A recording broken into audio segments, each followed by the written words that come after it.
बड़ी खबर है गुरुग्राम से, जहां मेट्रो स्टेशन के पास आग लग गई। और ये जो आग लगी है सिकंदरपुर मेट्रो स्टेशन के पास लगी है। झुग्गी बस्ती में भयंकर अग्निकांड हुआ। करीब 100 के आसपास झुग्गियां जलकर खाक हो चुकी हैं। दूर तक आग की लपटें दिखाई दी। इलाके में अफरा तफरी का माहौल दिखा। सिकंदरपुर मेट्रो स्टेशन के पास का ये मंजर आप देखिए, 100 झुग्गियां जलकर खाक हो गई। और केरल के त्रिशूर में मशहूर त्रिशूर पुरम की तैयारियां जोर शोर से शुरू हो गई। पारंपरिक पूर्णम विल्लरम में यहां पर इस भव्य उत्सव का औपचारिक ऐलान हुआ है। रंग बिरंगी सजावट, पारंपरिक वाद्य यंत्रों की गूंज और भारी संख्या में जुटे श्रद्धालुओं के बीच पूरम विलंबरम का आयोजन हुआ। मंदिर परिसर में भक्तों का उत्साह देखते ही बनता है। आयोजकों के मुताबिक इस साल भी उत्सव को भव्य और पारंपरिक तरीके से मनाने की तैयारियां पूरी हैं। त्रिशूर पुरम न सिर्फ केरल बल्कि पूरे देश में प्रमुख सांस्कृतिक आयोजनों में से एक है, जिसका हर साल लाखों लोग इंतजार करते हैं। और विश्व प्रसिद्ध केदारनाथ धाम में कपाट खुलने के बाद पहले शनिवार को धाम स्थित भंकुट भैरवनाथ मंदिर के कपाट भी विधि विधान के साथ श्रद्धालु के लिए खोले गए। इस पावन मौके पर भारी संख्या में तीर्थयात्री मौजूद रहे। मंदिर के कपाट खुलने के साथ ही श्रद्धालुओं में खासा उत्साह देखने को मिला। मान्यता है कि केदारनाथ धाम की रक्षा भैरवनाथ करते हैं, इसीलिए कपाट खुलने का यह अवसर धार्मिक दृष्टि से बेहद महत्वपूर्ण माना जाता है। इस दौरान स्थानीय पुजारियों और प्रशासन की मौजूदगी में पूजा अर्चना संपन्न हुई। कपाट खुलने के साथ ही अब बड़ी संख्या में श्रद्धालुओं के यहाँ पहुँचने की उम्मीद है। अयोध्या में देश विदेश से पहुंचने वाले श्रद्धालुओं को भारतीय सेना की पराक्रम की तस्वीर दिखाई देगी। ऑपरेशन सिंदूर की याद में सिंदूर स्मृतिका यहाँ पर स्थापित की जाएगी।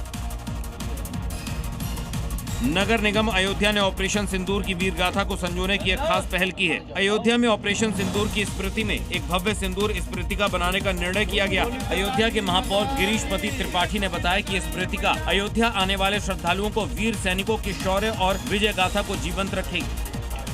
राम माता जानकी की कुल देवी का आशीर्वाद लेते हुए सिंदूर का अपने सिंदूर का दर्शन करते हुए जाए और उसके सौभाग्य की वृद्धि हो, यह कल्पना है हम सभी की, हमारे नगर निगम के सभी जिम्मेदार लोगों की। राम मंदिर से कुछ ही दूरी पर बनाए जाने वाले भव्य सिंदूर स्मारक का शिलान्यास हो गया है। कुछ ही दिनों में ये राष्ट्र गौरव की स्मृतिका तैयार हो जाएगी। कोलंबिया में सड़क के बीचों बीच चल रही एक बस में अचानक शक्तिशाली बम धमाका हुआ। इस भयंकर धमाके में 10 लोगों की मौके पर मौत हुई, जबकि 17 यात्री गंभीर तौर पर घायल हुए। ये बड़ी खबर कोलंबिया में बस में बम धमाके की।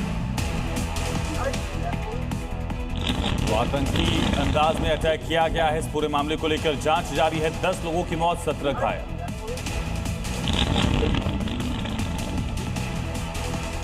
उत्सवों की भूमि मदुरई में इन दिनों चिथिरई उत्सव चल रहा है। इसके 7वें दिन सोने की पालकी में शोभा यात्रा निकाली गई। परंपरा, भक्ति, संगीत और कड़ी सुरक्षा के बीच आस्था का अद्भुत संगम दिखा।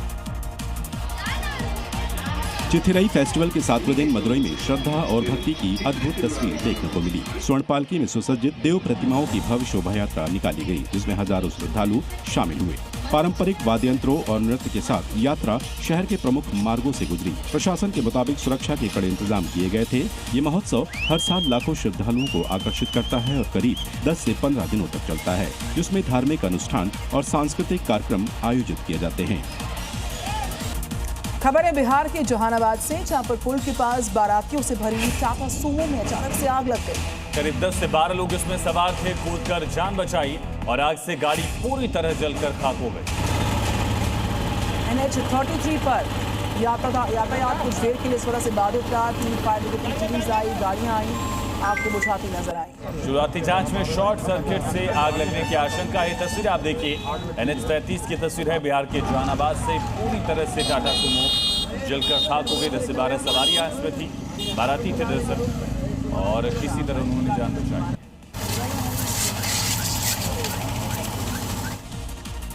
मलेशिया से इसी बीच बड़ी खबर है, सामने से आ रही है ये बड़ी खबर। यहाँ पर पहांग प्रांत के इंदिरा महकोटा इलाके में गैस पाइपलाइन में जबरदस्त विस्फोट हुआ। कुछ देर पहले हुए इस हादसे से इलाके में दहशत फैल गई। सोशल मीडिया पर सामने आई शुरुआती वीडियो में तेज आग की लपटें और धुएं का गुबार साफ देखा जा सकता है। स्थानीय प्रशासन और फायर ब्रिगेड की टीमें मौके पर पहुंच चुकी हैं और हालात पर काबू पाने की कोशिश जारी है।